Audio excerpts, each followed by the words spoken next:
guys, happy April.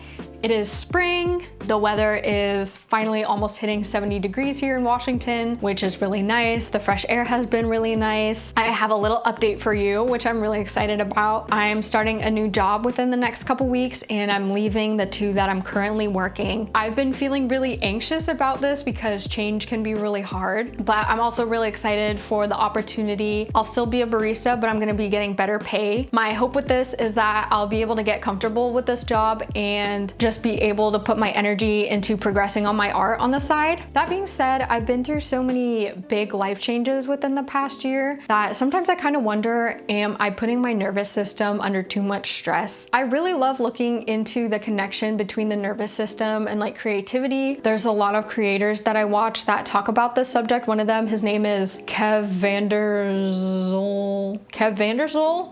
I don't know. I'll pop it up here. Basically, when you're thinking about being creative and you're talking about perfectionism and your self-esteem, it's all related to your nervous system. And there's a lot of things that can affect this, whether you know it or not. That includes like childhood trauma, you know, the way you grew up seeing yourself and like your self-esteem, even just your relationship with discipline. It's all related to your nervous system. And so when you feel safe to be creative. You feel safe to play. You feel safe to make art. I know a lot of people make art out of, you know, negative emotions as well, and that's obviously part of it too. But I think if you are under so much stress, it is hard to think about making art. It's hard to think about, you know, being consistent and like staying on top of your habits because you're focused on all this other stuff, especially when it comes to a big life change. So I guess I'm just hoping that this can finally be a stopping point for me and I can kind of take it slow and just get comfortable with my job. If I end up not liking this job and I have to get another one, I think I'm just worried that it'll kind of reset everything. And obviously when you start a new job, there's like a transitional period that you'll have to go through, right? So you might take a couple months to get into a good routine, to stop being anxious about, you know, all the change and like learning new things. And so I really hope that I can get past that stage and just kind of stay there without having to go through the phases again. Because I just started my leasing job last January. I figured out that I didn't like it. It was making me anxious thinking about going in every day to work. But I've only been there for 3 months and I feel like I'm kind of starting over. I'm also losing the job I've been working for a year, which is, you know, a source of comfort and like safety for me. I know that it's just gonna take a lot to get used to, and I wanna try to be kind to myself when it comes to my progress through, you know, making art and working on my goals and stuff like that. I haven't really made any art the past couple weeks. The last one that I showed you was the texture assignment that I did on the easel in the last vlog. The vlog took me a few days straight to edit, so that was definitely a big time chunk. I think another thing too is thinking about perfectionism. When I think about doing these assignments, I get really in my head about, oh, I'm gonna have to do my best and be perfect. And it can be kind of a struggle because it makes you not want to push past the assignment, but these are just the foundations of drawing. Like, we're going to revisit these concepts over and over again, and it's not the last time that I'll be able to practice this thing. So it's like, why am I letting that stop me from just doing this assignment and moving on to the next course? But I feel like I want to give every assignment my best, and so if it's kind of on the side and I don't feel like I have enough time to start it or enough time to put the effort that I want into it, I just won't start it, which is another habit of mine that I'm trying to change. You don't have to finish everything in one sitting, which is another thing that I learned that I struggle with. I've never done a piece of art that took more than a day. I don't have any finished pieces that I've worked on consistently for multiple days in a row. So I think for me, the expectation is that when I sit down to do my assignment, it should be done at the end of the session, which isn't necessarily true. Like, I could do part of it, step away for a couple days, do another part. But like I said, this is part of the journey. This is part of the learning experience, is noticing how you get in your own way. What are the things that you think about that don't have to be that way? What are the stories that you tell yourself? Today I made an Earl Grey latte using the same teas from Teaspoon & Co. And I have to go to work today. It's my second to last week at my job. I think this week I'm really gonna try to get myself gently back on track with my assignments. It's just been really hard because I don't have a lot of free time. But yeah, that's been the first week of April for me so far. Change is hard, guys.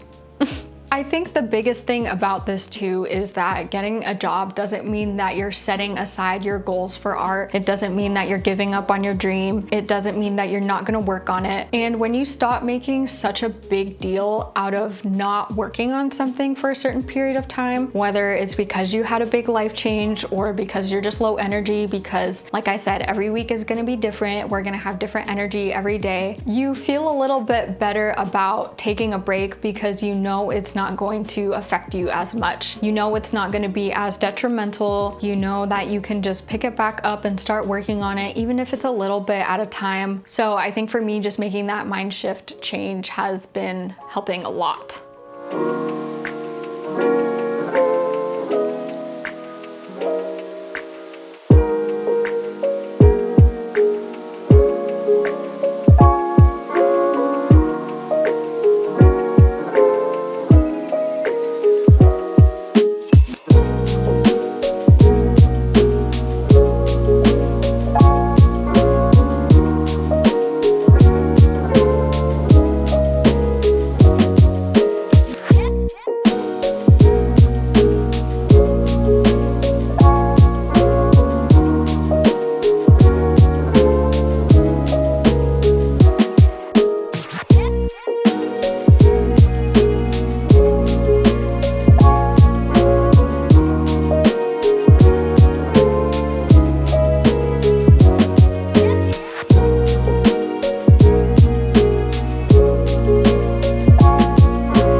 What's up, you guys? I've been feeling like I'm kind of in a rut. Since I haven't been making art the past couple weeks, I decided to push myself to work on my assignment.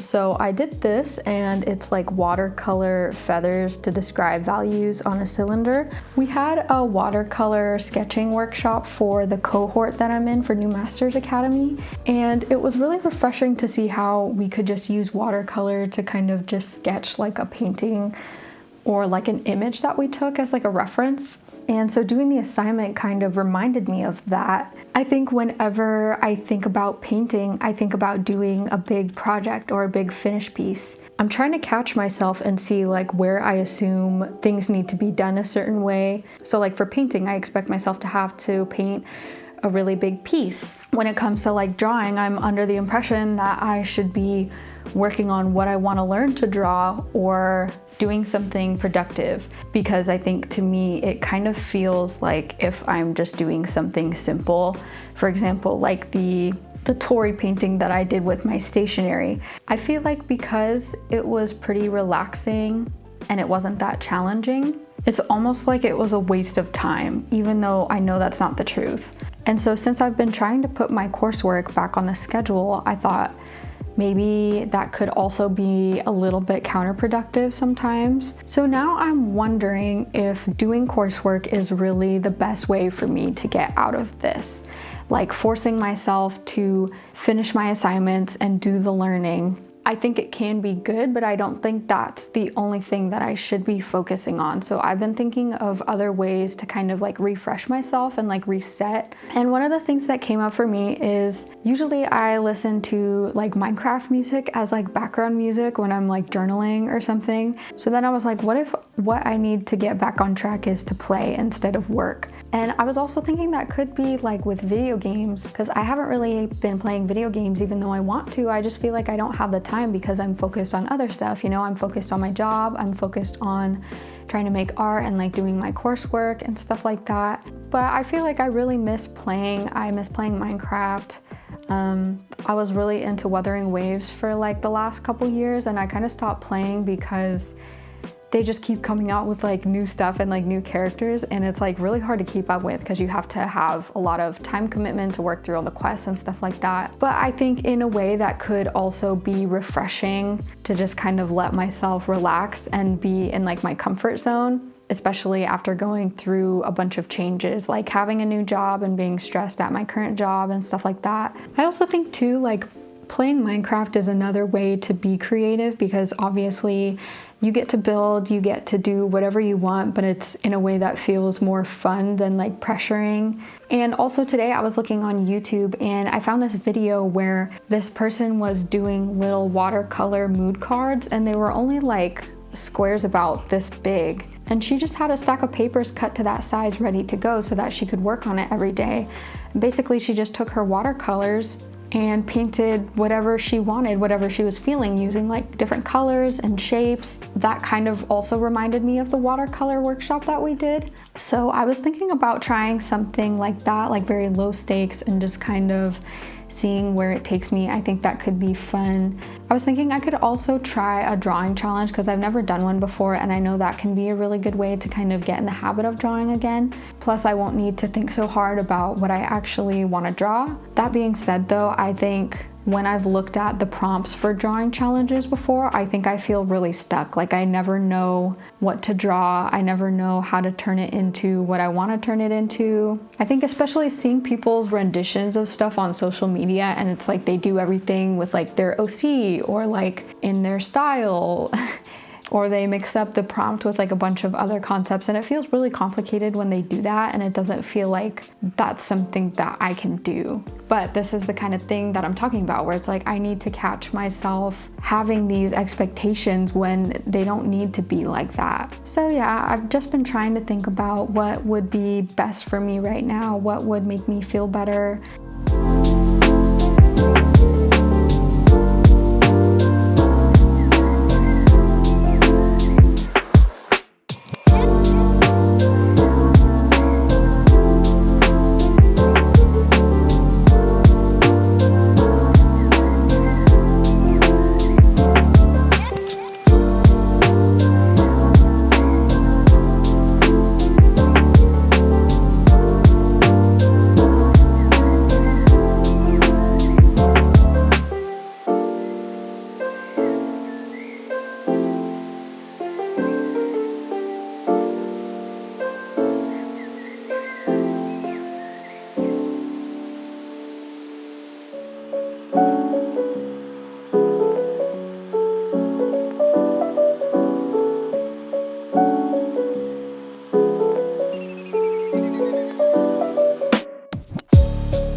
Hi guys, today I'm feeling a little bit more inspired, but instead of trying to just make art today, I'm trying to put in preventative maintenance practices so that when I am feeling less inspired, I have tools to actually help me keep making art, because I want to make it kind of more of like a daily / regular practice. I'm trying to get back on my shit, and I'll show you here in a second, but I made this thing called a sketchbook menu, and this started because I was watching a bunch of YouTube videos this morning that were all about different ways to approach your sketchbook, different ideas for what to draw when you don't know what to draw, and just kind of things like that, because I've been feeling a little bit empty when it comes to making art for myself. Like, following the courses for New Masters Academy is pretty straightforward. Like, it's just like study work, homework, things like that. But when it comes to personal projects, I feel like I never know what to make for myself. And first of all, I kind of put a little bit more decoration on my wall. So I have these prints that I got from Graffiti Trash Studio.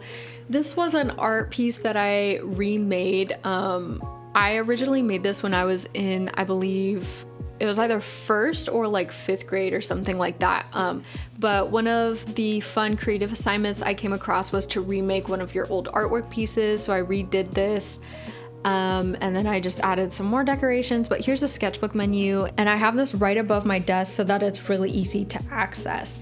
I wanted to eliminate as much friction as possible. I split this up into 6 sections. I started this out by making kind of like a brain map in my sketchbook, but in this first column here, I have junk journal, and this was from a video I just watched on YouTube. I can't remember off the top of my head right now who made it. Basically, she was talking about prepping your sketchbook ahead of time to have prompts for you to follow, almost like one of those junk journal, like paste everything journals. And I don't know 100% that sounds like the best thing for me, but I did like a lot of the concepts that came from it. So I definitely recommend going and watching that video. The idea here is to kind of prep pages ahead of time so that you don't have a blank page every single time, and you still have a little bit of structure and ideas to work off of. I think this will be really useful for pasting stationery and just kind of sketching off of whatever stationery I've pasted on each page. I also like the idea of printing references ahead of time and just kind of having them randomly so that you can use them when needed. I was also thinking earlier today about the things that I actually like to draw. For me, I'm drawn to a lot of tea and like matcha motifs, which I kind of mentioned before. I'm a very big tea person. But yeah, these are kind of things that actually bring me joy to look at and to draw. And they're also not too far out of my skill level. Like, I can do little doodles or I can make it something really detailed. So I think having a list of things like that is really essential, and there's nothing wrong with drawing stuff that you like over and over again. This is probably going to be the most important section, and this is going to be what I want to do when I don't have that much energy or time to make art. I watched another video that was about 10-minute studies, and that was really fun. Been watching a lot of Sketchbook School. I have in here to like prep pages, which kind of goes with the junk journal theme, but if I'm not really feeling that creative, I can still get things ready for next time that I am and still kind of be productive that way, if that makes sense. So I just kind of have some bare minimum stuff here that doesn't really require me to actually make anything. Like, I have just like laying down color, doing drawing exercises, which would be kind of like drawing ellipses, doing like point to point exercises, that kind of a thing. The section down here is going to be when I don't want to generate new ideas. And I was kind of thinking about this when I was learning a little bit more about master studies. I've never done a master study, but it's kind of nice because it's like you're still learning and you're still making something that really resonates with you, but you don't have to make something completely new. And it's still really productive and it's good for your art practice. Same thing with color mixing or matching. Like, you're not necessarily creating something from scratch or something that has to be like a fleshed out idea, but it's still something that is going to be beneficial to your practice. And then right here, I just kind of have some reminders about drawing everything and not being scared to draw in your sketchbook. One of the videos was the second brain method, which you'll see right here. Give this one a watch as well. This one was really good. She basically just talks about keeping an inventory of everything that resonates or fascinates you, and it's not only good for documenting what you like, but also it can be reused for ideas in the future. And I think a big thing that I struggle with is feeling like my ideas have to come to life when they're ready, but that's not the case. It's like, get the idea down on paper and you can either visit it when you feel ready, or you can remake it over and over again at different points in your life or different skill levels. It doesn't have to wait until the day that you're ready to flesh it out in its best form. That's just not really gonna happen. You never know when you're really gonna be ready. I think it would also just be good to kind of journal and document my life, documenting the kinds of things that I'm into, documenting my skill level. I think it'll be really nice to look back and have so much progress and see kind of where I got better at certain subjects.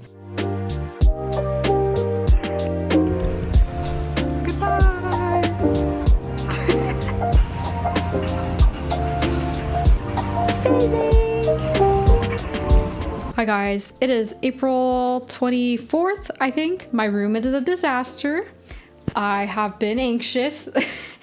I started my new job and I was really excited about it, but I really don't like it there. I feel like it's not a good fit for me. And it kind of inspired me to want to make a video about protecting your inner artist or like your creative energy. So I've kind of been thinking about what I want to talk about for that. But yeah, I think I realized if I go through with this job, I'm going to have nothing left for art basically. But there was one day where I was super stressed out and I came home from work. My boyfriend got off work early and he cleaned the whole house. And then I walked in my room.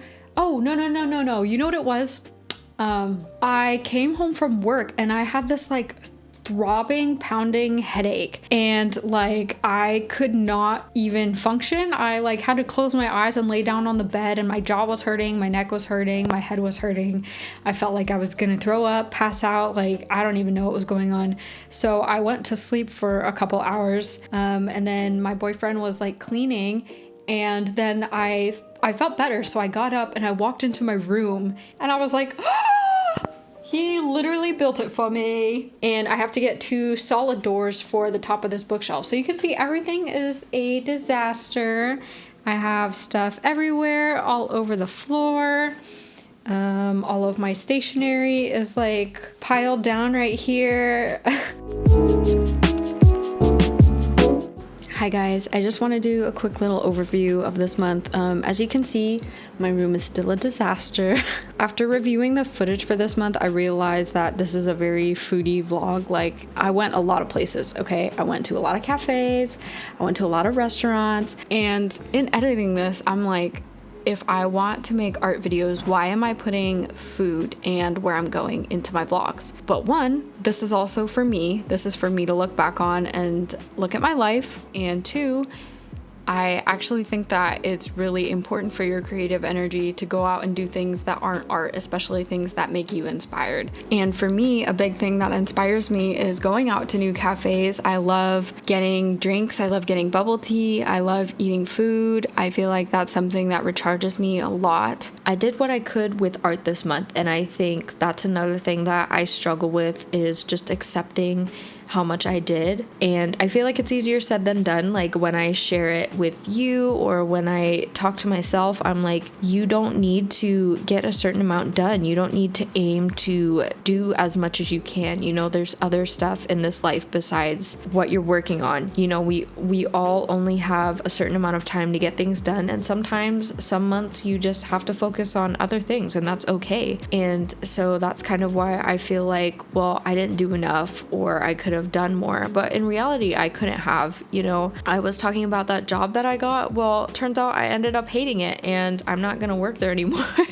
Even though I was only there for, 2 or 3 weeks, I just figured out that it wasn't a good fit for me, and it brought me a lot of anxiety. And when I'm anxious, I can't make art. That's just the way it is. That's also why I decided to not stay there, because I decided that my art is important and I need the energy to be able to focus on it and nurture myself. So I want to talk a little bit also about the mushroom piece that I was doing with alcohol markers that I showed earlier in the video. I really struggle with finishing stuff, and I haven't finished this piece yet, and I did this in the middle of April, and it's now April 27th, so it's been over a week, and I probably will try to come back to it and finish it, but also maybe not. And I don't really finish anything. I struggle to finish pieces that I don't get done in one day. I think I just kind of feel like every day is a new day, and it's like I don't want to keep working on the same thing if my mind isn't in the same place that it was when I started the piece. I don't really know if that makes sense.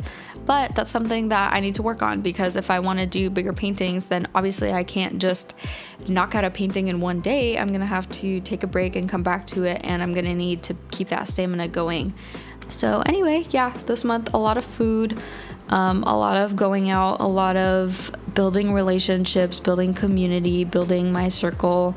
And you just have to realize that things that fuel your art are more than art. You know, the things that you fill your life with outside of art are going to directly fill your well when it comes to art. This month I also started working on my studio, and I'm working on also making a video for the studio makeover. But I literally was reviewing the footage today because I'm editing this vlog, and there's a whole time lapse I did where it was blurry. And I was like, oh, this is my chance to do like a cute aesthetic video, because everybody loves to watch a good studio makeover vlog. Nope, not today, not for me. But that's fine. It's not going to be the last studio makeover. I'll probably redo my studio a million times in my life, so that's fine. I'll still do what I can to get the video out, even just for myself to document it. And I had my last day of the new job today, and I forgot to tell you. Okay, so I had my last day of the new job today, but I have a phone interview on Thursday with this pottery painting studio. It's a chain called Color Me Mine. I don't know if you guys have heard of it, but basically anybody can walk in and they pick pre-made ceramic pieces, and you can paint it, and then they'll glaze it for you, and then you can take it home a week later. I'm really hoping I get that job, and I hope it works out, because I think that being in a creative space like that will just fuel me more, and I don't think that it'll feel like work. You know what I mean? Like, even if I'll have to work weekends, I'll be like, you know what? This is actually me spending time on my art, because it's giving me community, is giving me creativity. I get to socialize with other people and talk about art and everything like that. So I think that'll be a really good place to be. But yeah, this month has been a roller coaster, and I'm just doing what I can every day. I have the rest of this week available, so I think I'm gonna work on getting my studio back together, back up and running, and hopefully maybe jumping back into my drawing foundations classes. I have 3 days left, and I have not touched week 7, so I haven't reached the goal for this month, but that's okay. We just got to readjust, we got to recalibrate, it's going to be fine. And yeah, I think the next video that I want to make is going to be talking about protecting your art, protecting your creative energy. That's the biggest lesson I've learned this month, just from thinking about what I want to do for work. So look forward to that. I think it'll be a really good conversation to have. Hang in there, guys. We're gonna get through this, and it's gonna be okay. I hope you had a great month, and I will see you in the next video. I'll see you next month. Thanks for watching. Feel free to subscribe if you like this video or you're interested in the upcoming one that I just mentioned. Bye!